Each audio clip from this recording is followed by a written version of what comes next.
नमस्कार दोस्तों, शिव पुराण में आपका बहुत बहुत स्वागत है।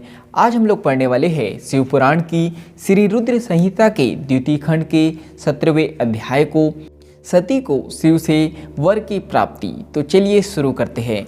ब्रह्मा जी कहते हैं, हे नारद, सती ने अश्विन मास के शुक्ल पक्ष की अष्टमी को उपवास किया। नंदा व्रत के पूर्ण होने पर जब वे भगवान शिव के ध्यान में मग्न थी तो भगवान शिव ने उन्हें प्रत्यक्ष दर्शन दिए। भगवान शिव का रूप अत्यंत मनोहारी था। उनके 5 मुख थे और प्रत्येक मुख में 3 नेत्र थे। मस्तक पर चंद्रमा शोभित था। उनके कंठ में नील चिन्ह था।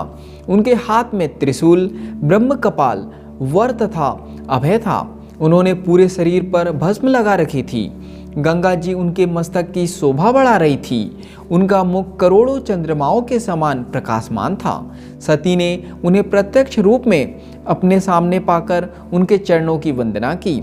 उस समय लज्जा और शर्म के कारण उनका सिर नीचे की ओर झुका हुआ था। तपस्या का फल प्रदान करने के लिए शिवजी बोले, उत्तम व्रत का पालन करने वाली हे दक्ष नंदिनी, मैं तुम्हारी तपस्या से बहुत प्रसन्न हूँ, इसलिए तुम्हारी मनोकामना को पूरा करने के लिए स्वयं यहाँ प्रकट हुआ हूँ। अतः तुम्हारे मन में जो भी इच्छा है, तुम्हारी जो भी कामना है, जिसके वशीभूत होकर तुमने इतनी घोर तपस्या की है, वह मुझे बताओ, मैं उसे अवश्य ही पूर्ण करूँगा। ब्रह्मा जी कहते हैं, हे मुनि, जगदीश्वर महादेव जी ने सती के मनोभाव को समझ लिया था। फिर भी वे सती से बोले, देवी सती शर्म से सिर झुकाए थी। वे चाहकर भी कुछ नहीं कह पा रही थी। भगवान शिव के वचन सुनकर सती प्रेम में मग्न हो गई थी। शिवजी बार बार सती से वर मांगने के लिए कह रहे थे। तब देवी सती ने महादेव जी से कहा, हे वर देने वाले प्रभु, मुझे मेरी इच्छा के अनुसार ही वर दीजिए। इतना कहकर देवी चुप हो गई। जब भगवान शिव ने देखा कि देवी सती लज्जावश कुछ कह नहीं पा रही है तो वे स्वयं उनसे बोले, हे देवी, तुम मेरी अर्धांगिनी बनो। यह सुनकर सती अत्यंत प्रसन्न हुई, क्योंकि उन्हें अपने मनोवांछित फल की प्राप्ति हुई थी। वे अपने हाथ जोड़कर और मस्तक को झुकाकर भक्त वत्सल्य शिव के चरणों की वंदना करने लगी। सती बोली, हे देवादिदेव महादेव प्रभु, आप मेरे पिता को कहकर वैवाहिक विधि से मेरा पानी ग्रहण करें। ब्रह्मा जी बोले, नारद, सती की बात सुनकर शिवजी ने उन्हें यह आश्वासन दिया कि ऐसा ही होगा। तब देवी सती ने भगवान शिव को हर्ष एवं मोह से देखा और उनसे आज्ञा लेकर अपने पिता के घर चली गई। भगवान शिव कैलाश पर लौट गए और देवी सती का स्मरण करते हुए उन्होंने मेरा चिंतन किया। शिवजी के स्मरण करने पर मैं तुरंत कैलाश की ओर चल दिया। मुझे देखकर भगवान शिव बोले, ब्राह्मण दक्ष कन्या सती ने बड़ी भक्ति से मेरी आराधना की है। उनके नंदा व्रत के प्रभाव से और आप सब देवताओं की इच्छाओं का सम्मान करते हुए मैंने देवी सती को उनका मनोवांछित वर प्रदान कर दिया है। देवी ने मुझसे यह वर मांगा कि मैं उनका पति हो जाऊं। उनके वर के अनुसार मैंने सती को अपनी पत्नी के रूप में प्राप्त करने का वर दे दिया है। वर प्राप्त कर वे बड़ी प्रसन्न हुई तथा उन्होंने मुझसे प्रार्थना की कि मैं उनके पिता प्रजापति दक्ष के समक्ष देवी सती से विवाह करने का प्रस्ताव रखूं और पानी ग्रहण कर उनका वरण करूं। उनके विनम्र अनुरोध को मैंने स्वीकार कर लिया है, इसलिए मैंने आपको यहाँ बुलाया है कि आप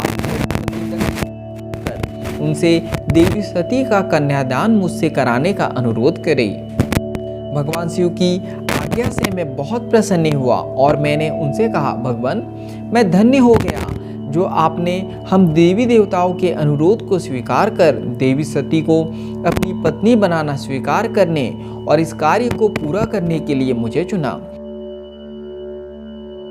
मैं आपकी आज्ञा अनुसार अभी प्रजापति दक्ष के घर जाता हूँ तथा उन्हें आपका संदेश सुनाकर देवी सती का हाथ आपके लिए मांगता हूँ। यह कहकर मैं वेगशाली रथ से दक्ष के घर की ओर चल दिया। नारद जी ने पूछा, हे पितामह, पहले आप मुझे यह बताइए कि देवी सती के घर लौटने पर क्या हुआ? दक्ष ने उनसे क्या कहा और क्या किया? ब्रह्मा जी नारद जी के प्रश्न का उत्तर देते हुए बोले, जब देवी सती तपस्या पूर्ण होने पर ब्रह्मा जी नारद जी के प्रश्न का उत्तर देते हुए बोले, जब देवी सती तपस्या पूर्ण होने पर अपनी इच्छा के अनुरूप भगवान शिव से वर पाकर अपने घर लौटी तो उन्होंने श्रद्धापूर्वक अपने माता पिता को प्रणाम किया। उन्होंने अपनी सहेली द्वारा अपने माता पिता को यह सूचना दी कि उन्हें भगवान शिव से वरदान की प्राप्ति हो गई है। वे सती की तपस्या से बहुत प्रसन्न हुए हैं और उन्हें अपनी पत्नी के रूप में प्राप्त करना चाहते हैं। यह सुनकर प्रजापति दक्ष और उनकी पत्नी बहुत प्रसन्न हुए। उन्होंने आनंदित होकर बड़े उत्सव का आयोजन किया। उन्होंने ब्राह्मणों को भोजन कराया और उन्हें दक्षिणा दी। उन्होंने गरीबों और दीनों को दान दिया। कुछ समय बीतने पर प्रजापति दक्ष को पुनः चिंता होने लगी कि वे अपनी पुत्री का विवाह भगवान शिव से कैसे करें, क्योंकि वे अब तक मेरे पास सती का हाथ मांगने नहीं आए। इस प्रकार प्रजापति दक्ष चिंतामग्न हो गए, लेकिन उन्हें ऐसी चिंता ज़्यादा दिनों तक नहीं करनी पड़ी। शिव तो कृपा के सागर और करुणा की खान है, तब वह कैसे चिंतित रह सकता है जिसकी पुत्री ने तब द्वारा शिव का वरण किया है। जब मैं सरस्वती सहित उनके घर उपस्थित हो गया तब मुझे देखकर उन्होंने मुझे प्रणाम किया और बैठने के लिए आसन